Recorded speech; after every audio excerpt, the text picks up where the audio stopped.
धर्म प्रेमी बंधुओं, मेरे इस चैनल में आपका स्वागत है। मेरे इस चैनल में श्री कृष्ण जी के पुत्र प्रद्युम्न कुमार का चरित्र चल रहा है। अभी तो श्री कृष्ण जी का वर्णन थोड़ा आया और श्री कृष्ण जी के पत्नी का सत्यभामा का वर्णन आया। श्री कृष्ण जी की पत्नी ने श्री नारद जी का अपमान किया, उसका बदला लेने के लिए नारद जी ने तीनों लोकों में ऐसी सुंदर कन्या ढूंढी रुक्मणी नाम की, और श्री कृष्ण को उसके बारे में बताया। श्री कृष्ण जब उसमें आसक्त हो गए तब उसके मिलाप के लिए रुक्मणी के देश से एक दूत आया और उसने जो है श्री कृष्ण से रुक्मणी का मिलाप कराने का पूरा प्लान बताया। इस प्रकार से अभी तक हमने 5 भागों में यह छोटा सा सार हमने अभी पढ़ा है। अब हम आगे का स्वाध्याय करेंगे कि इसके पहले हम मंगलाचरण करते हैं। ओंकारं बिंदु संयुक्तम नित्यम ध्यायन्ति योगिने कामिदं मोक्षिदं चैव ओंकाराय नमो नमः। अविरल शब्द गणौगा प्रक्षालति सकल भूतल मल कलंका मुनि उपासित तीर्था सरस्वती हर्तु नो दुरितान् अज्ञान तिमिर अंधानां ज्ञान अंजन शलाकया चक्षुषे उन्मीलितं येन तस्मै श्री गुरुवे नमः। श्री परम गुरुवे नमः। परम्पराचार्य श्री गुरुवे नमः। सकल काल विध्वंसकं श्रीशां परिवर्धकं धर्म संबंधकं भव्य जीव मन प्रतिबोधकारकम् इदं शास्त्रं श्री प्रद्युम्न चरित्र नामधेयम्। एतन्मूल गणकर्तारा श्री सर्वज्ञ देवा तदुत्तर गणकर्तारा श्री गणधर देवा प्रतिगणधर देवा तेषां वचनानुसारेण साध्य आचार्य श्री सोमसेनाचार्य विरचितं मंगलम भगवान वीर सोम कीर्ति आचार्य विरचितं मंगलम भगवान वीरो मंगलम गौतमो गणी मंगलम कुंद कुंदात्यो जैन धर्मोस्तु मंगलम सर्वे श्रोता सावधानतः श्रवन्तु।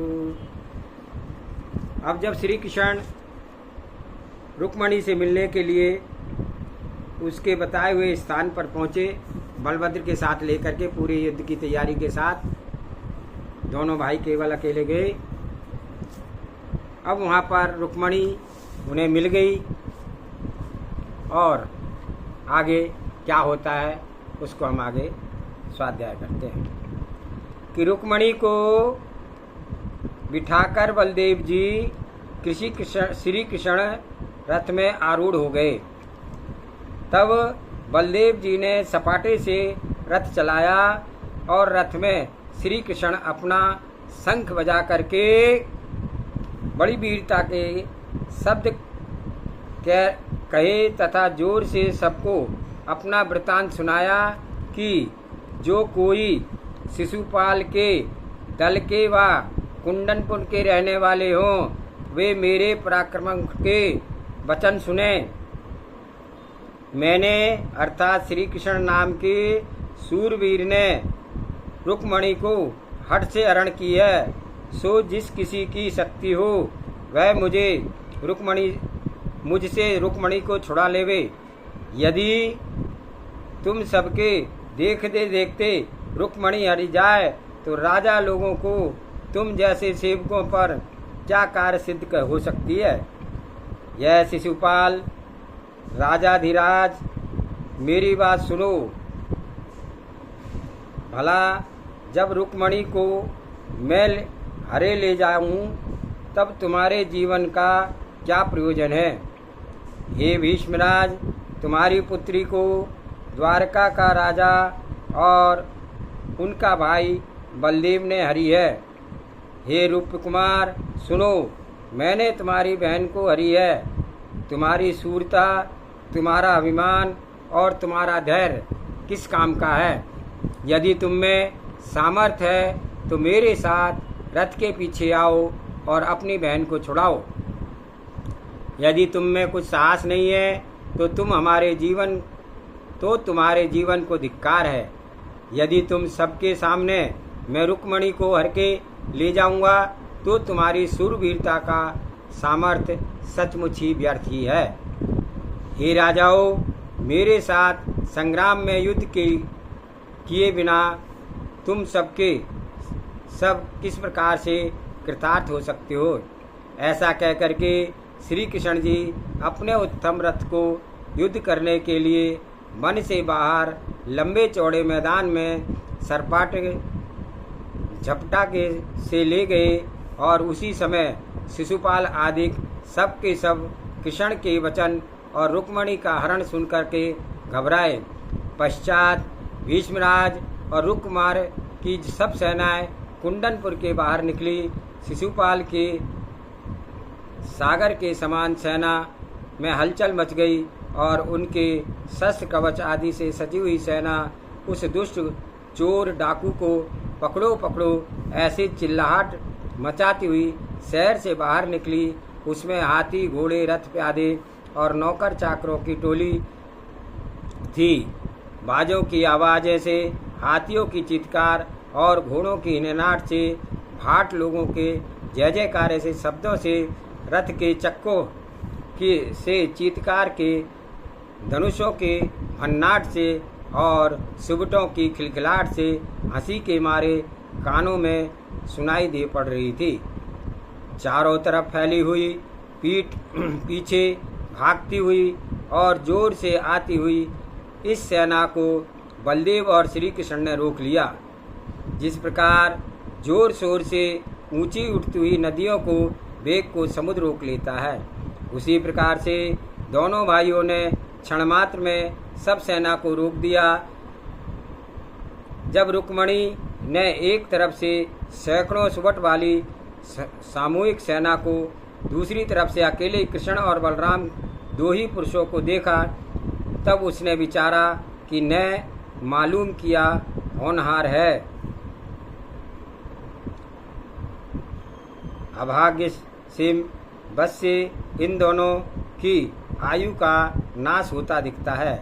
इतनी बड़ी सेना तो कहाँ और दोनों रूपवान गुणवान कहाँ। मेरे कारण इन दोनों का मरण होगा। हाय, ये मैंने अच्छा नहीं किया। रुक्मणी निराश और चिंतातुर हुई और दुखित होकर के अपनी आंखों से आंसू बहाने लगी। बलदेव जी ने उसकी ऐसी दशा देखी तो कृष्ण से कहा, जरा इस सुंदरी की ओर तो झांको।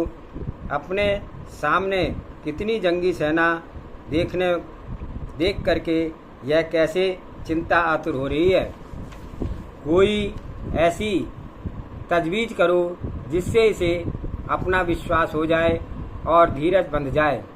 श्री कृष्ण के हृदय में रुक्मणी का विलाप करते देख करके करुणा रस का भर आया और उसने कहा, प्रिय मेरी बात सुनो।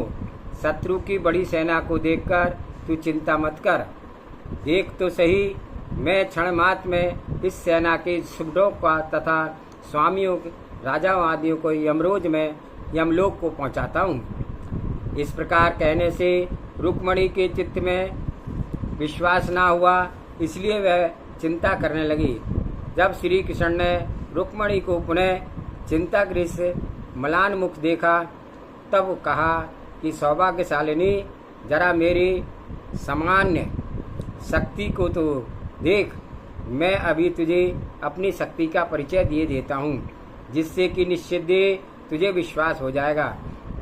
यह कहकर श्री कृष्ण ने अपनी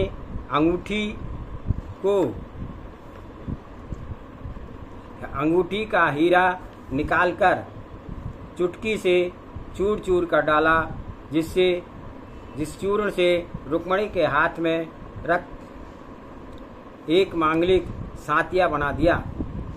तत्पश्चात उन्होंने एक बाण चलाया और क्षण मात्र में सामने के 7 ताड़ के पेड़ छेद कर दिए। ऐसी अलौकिक अचंबिक शक्ति को देख करके रुक्मणी पुनः विलाप करने लगी। तब कृष्ण ने पूछा कि चंद्रनाने, कह तो सही कि अब भी तू किस कारण दुखित हो रही है। तब रुक्मणी ने लज्जा से संकोच कर कहा कि अपने हाथ जोड़ करके विनय मस्तक झुका करके निवेदन किया है कि हे प्राणनाथ, इसमें निस्संदेह नहीं कि आप पराक्रमी हैं, अद्भुत हैं, परंतु मेरी एक प्रार्थना है कि आप ध्यान दीजिए कि वह यह है कि संग्राम भूमि में कृपा करके मेरे पिता और भ्राता को जीवित बचा देवें, नहीं तो संसार में मुझे लोक निंदा का दुख सहन करना पड़ेगा। इसलिए दया दृष्टि से मेरे पिता और भ्राता को छोड़कर रुक्मणी के वचन सुनकर के श्री कृष्ण जी मुस्कुराए और बोले कि हे देवी, अपने हृदय में इस दुखदायिनी चिंता को दूर कर दे। सच कहता हूँ कि तेरे पिता और भ्राता को संयम से संग्राम में जीवित छोड़ दूंगा। श्री कृष्ण के वचन को सुनकर के रुक्मणी प्रसन्न हुई और बोली, हे नाथ, शत्रु राशि से भरी हुई संग्राम भूमि में आपकी जय हो। तब बलदेव लक्ष्मीपति श्री कृष्ण से बोले, शिशुपाल बड़ा बलवान योद्धा है, मेरा सामर्थ्य नहीं है कि उसके साथ युद्ध ठानूं। शिशुपाल को छोड़कर सुवट से मेरी हुई सर्व सेना को मैं क्षण मात्र में जीत लूंगा और सबको 10 दिशाओं में भगा दूंगा। तुम शिशुपाल महाशूरवीर से संग्राम में पराजय करो। बलदेव जी के ऐसे वचन सुनकर के श्री कृष्ण बोले, शिशुपाल ही कि आप क्या बात कहते हो, उसे तो मैं क्षण मात्र में जीत लूँगा और यमराज के पास भेज दूँगा। ऐसा कह करके रुक्मणी को रथ में छोड़कर शत्रु को जीतने में लगा चित्त, जिनका धीर वीर साहसी विद्या विशारद वे दोनों योद्धा वहां से आगे बढ़े और समुद्र के समान शिशुपाल की सेना को उन्होंने सामना किया। जिस तरह निडर होकर के सिंह मदोन्मत्त हाथियों के पर टूट पड़ता है, इसी तरह से श्री कृष्ण ने उनके मुख क्रोध झल्लाट कर रहा था और शिशुपाल पर आक्रमण किया। शिशुपाल भी गुप्त होकर के श्री कृष्ण से घिर पड़ा। तब दोनों में योद्धाओं में मनुष्यों के बड़े आश्चर्य का करने वाला घोर युद्ध हुआ। दूसरी तरफ बलदेव जी ने शेष समस्त सेना को एक साथ तेज बाणों से वर्षा से बड़ा भयंकर युद्ध किया। पहाड़ के समान मदमद हाथियों से धरातल पर बिछा दिए और बड़े बड़े शीघ्रगामी घोड़े गिरा दिए। हाथी और घोड़ों पर बैठे हुए बड़े बड़े अधिकारियों को चूर चूर कर कुलीन शक्तिवान सूरवीरों को नष्ट कर दिया।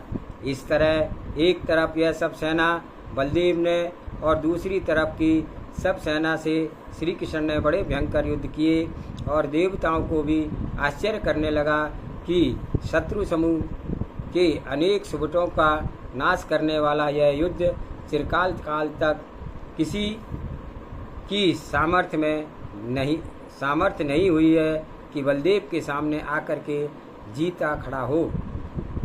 तब जब मार पड़ने पर सब फौज 10 दिशाओं में रफू चक्कर हो गई, तब रूप कुमार ने भी बलदेव का सामना किया और उस वट शिरोमणि ने सेना के तितर बितर हो जाने पर कुपित होकर के और क्रोध से अपने मुख कमल से लाल लाल करके बलदेव के ऊपर एक तीक्ष्ण बाण चलाया, परंतु बलदेव ने वज्र के कवच पहने हुए थे, तो इस कारण से तेज बाण ने उन्हें रंच मात्र भी बाधा न पहुँचाई।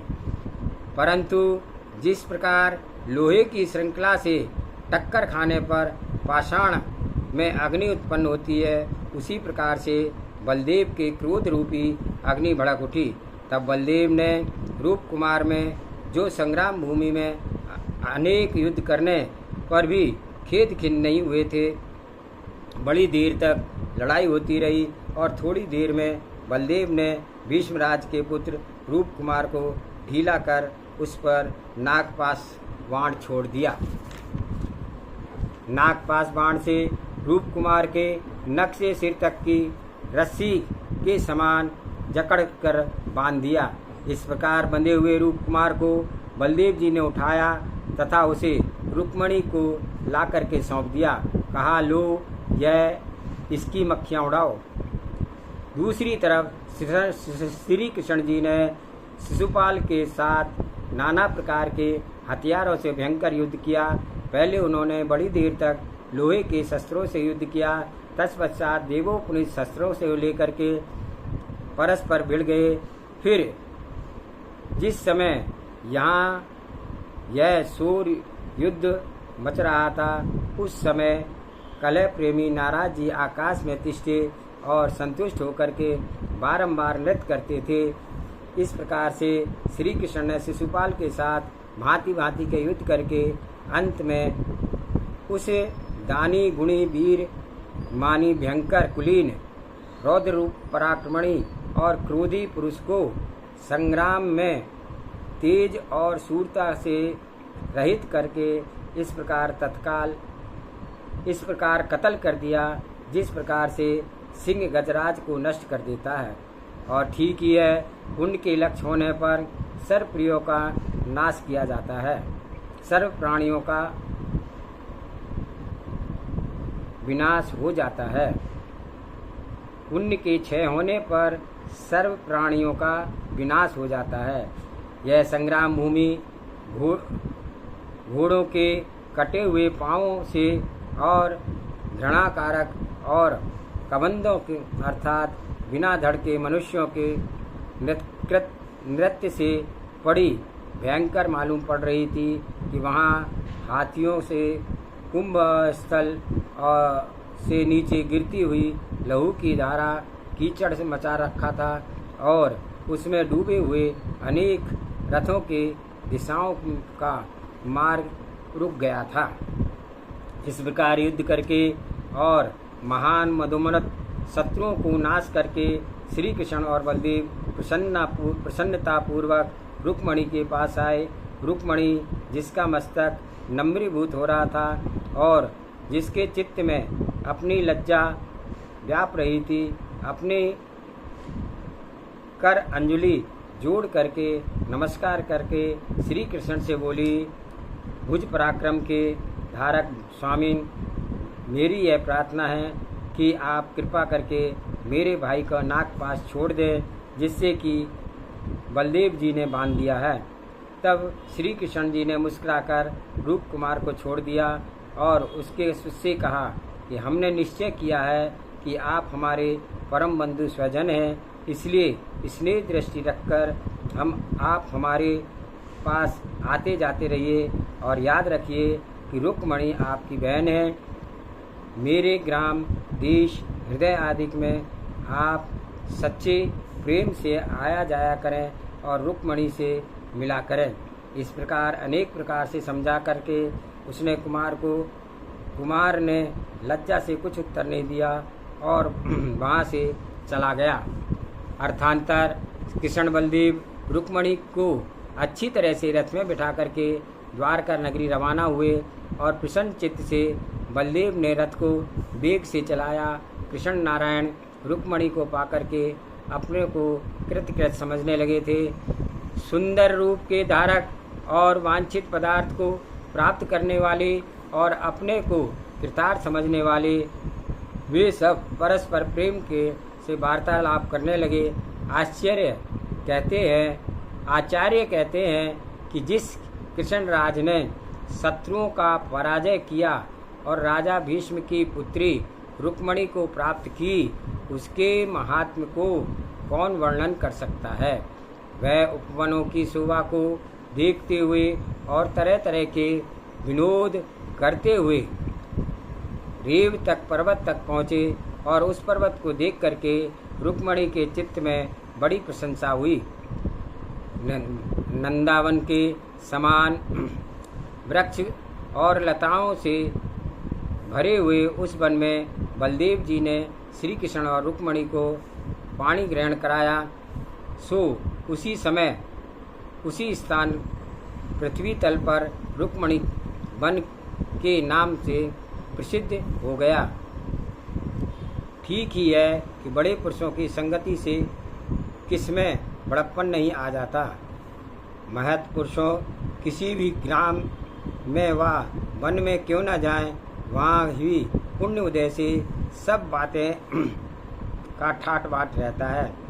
उस नंदन वन के समान वन में श्री कृष्ण नवोढ़ा रुक्मणी के साथ क्रीड़ा करने लगे तथा वे रुक्मणी और बलदेव के समीप रहने से उस वन में स्वजन समूह से भरे हुए नगर के समान ही मान करके वहाँ ठहर गए।